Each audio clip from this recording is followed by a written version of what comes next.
Phil Mickelson still smiles like nothing happened. That should bother you more than it does.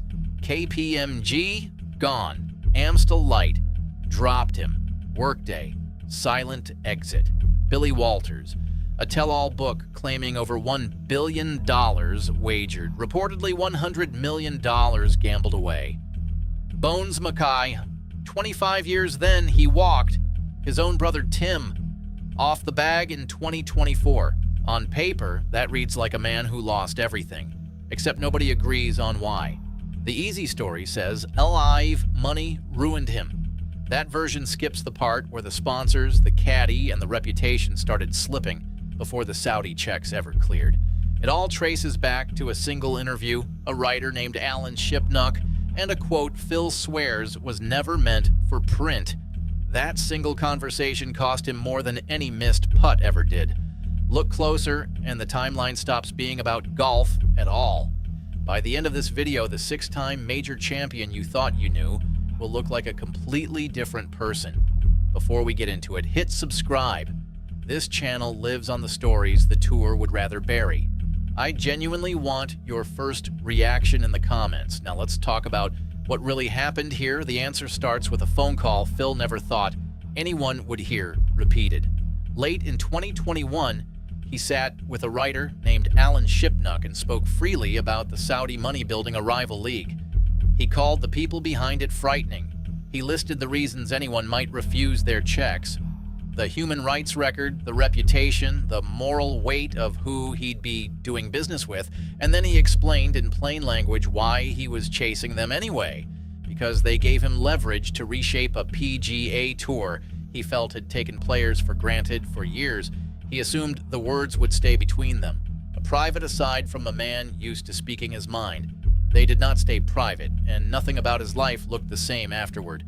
To understand why that single conversation mattered so much, you have to remember who Phil Mickelson was before it. For 30 years, he was the most beloved man in American golf, and it wasn't close. Tiger Woods drew awe and a kind of nervous respect. Phil drew something warmer, genuine love. The thumbs up walking down the fairway, the too aggressive shot from behind the trees that had no business working, the wink at the gallery after pulling it off. He played like a man who believed the reckless line was always the right one, and he backed that belief with his whole career. Fans adored him precisely because he refused to grind out safe pars when there was a hero shot available. He gambled on the course the same way people would later learn he gambled off it, and for decades, those gambles paid off in ways that felt almost written for television. The peak came in May 2021 at Kiowa Island. Nearly 51 years old, dismissed by most of the golf world as a ceremonial name padding out the field, he won the PGA Championship and became the oldest major champion in the history of the sport. His younger brother Tim was on the bag. The two of them swallowed up by a crowd that broke through the ropes and swarmed the 18th fairway. It was the kind of moment that should have written the final perfect chapter of a legendary career. He had 6 majors, a fortune many times over, the affection of an entire sport, and absolutely nothing left to prove to anyone. He could have coasted straight into the game's history as one of its most cherished figures. He didn't want to coast into legend. He wanted leverage. And that hunger, the same instinct that made him fire at flags he had no business attacking, is exactly what pulled him toward the Saudi money that would eventually unravel all of it. The trait that built him was the trait that broke him, and he never seemed able to tell the two apart. When Shipnook published those comments in February 2022, the reaction was not a slow build. It was an explosion.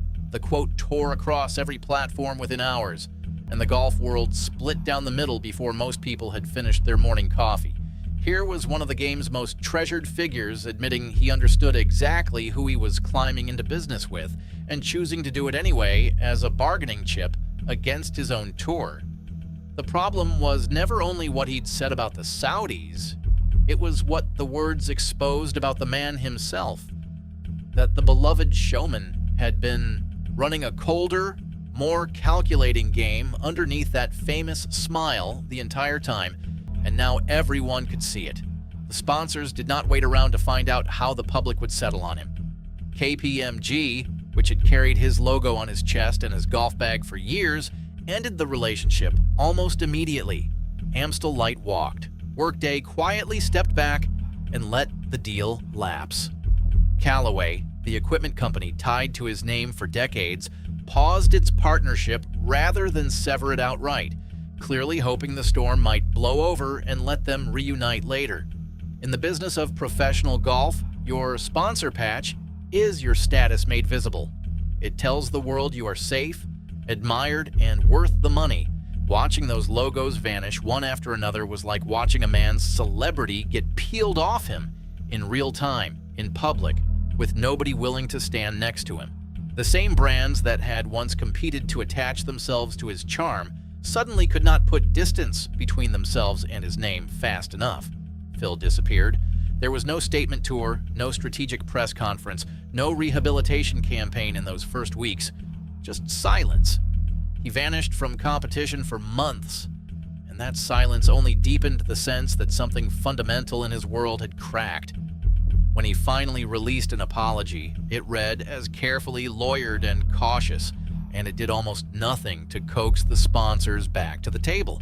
The man who had spent his entire life talking his way out of every corner discovered for the first time that there were no words clever enough to fix this one. He resurfaced only when LIV Golf launched that summer, walking to the first tee of a breakaway league in front of noticeably thinner crowds, cashing the very checks that had cost him nearly everything else he'd built. That should have been the whole story. A champion who said the quiet part out loud and paid dearly for it. But the interview was never the true beginning of the fire. It only yanked back the curtain on a blaze that had been burning quietly for years, both in his finances and in the loyalties of the people who had once stood closest to him. Because while the sponsor collapse played out on every screen in golf, a second story was moving underneath it, and it involved the one man who understood Phil's gambling better than anyone alive. Billy Walters was a legendary sports bettor and, for a long stretch, Phil's partner inside that world. In 2023, he published a book that finally put hard numbers to rumors the golf world had traded in whispers for years. By Walters' own accounting, Phil had wagered more than $1 billion over time and lost tens of millions of it, a figure most people summarized as roughly $100 million gone. Walters described a man who bet compulsively on staggering sums with the identical fearless disregard for the safe play that fans had spent decades cheering on the golf course. The instinct that made Phil pure magic inside the ropes looked like something else entirely once you saw where else in his life he aimed it. The crowd loved the gamble when it was a flop shot floated over a bunker to a tucked pin. Far fewer people were smiling at the thought of that same man risking sums most human beings will never see on games and outcomes he had no control over.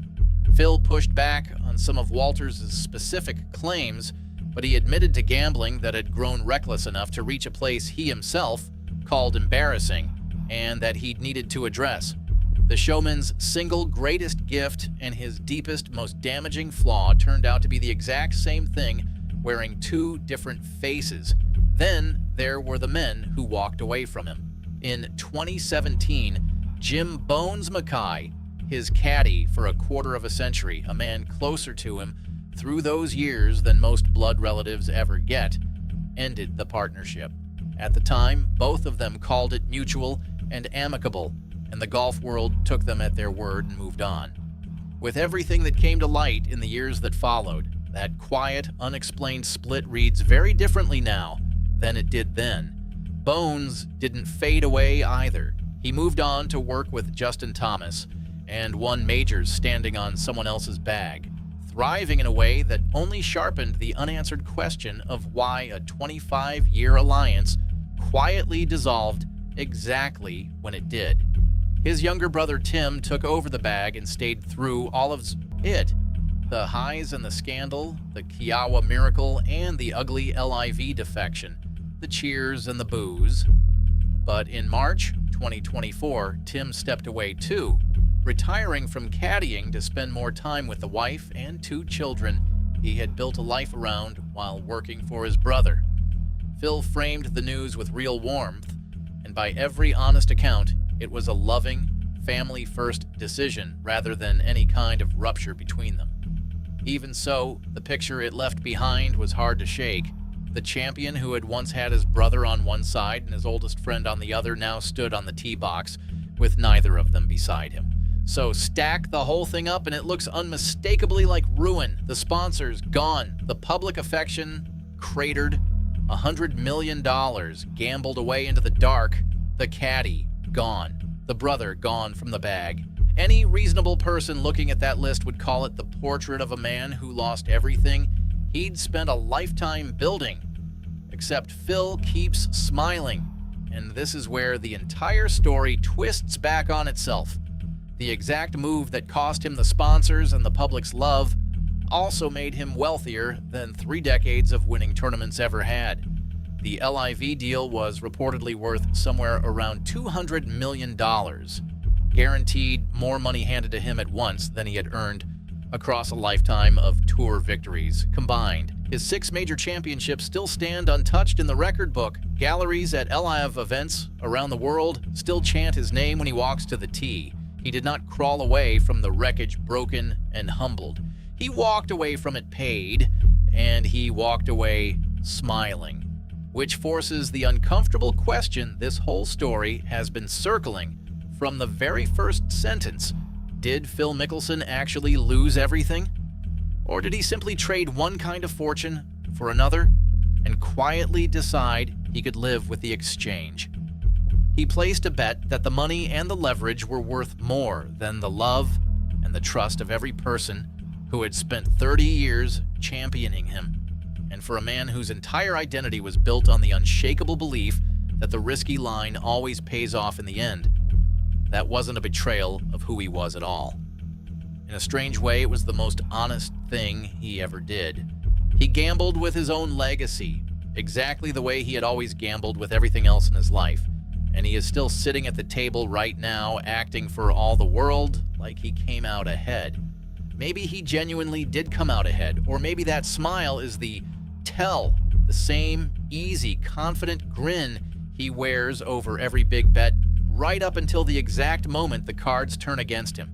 That is the one part no tell-all book and no fleeing sponsor can ever answer for you. So I'll hand it straight to you instead, watching everything this man traded away. Do you see someone who lost, or someone who won entirely on his own terms?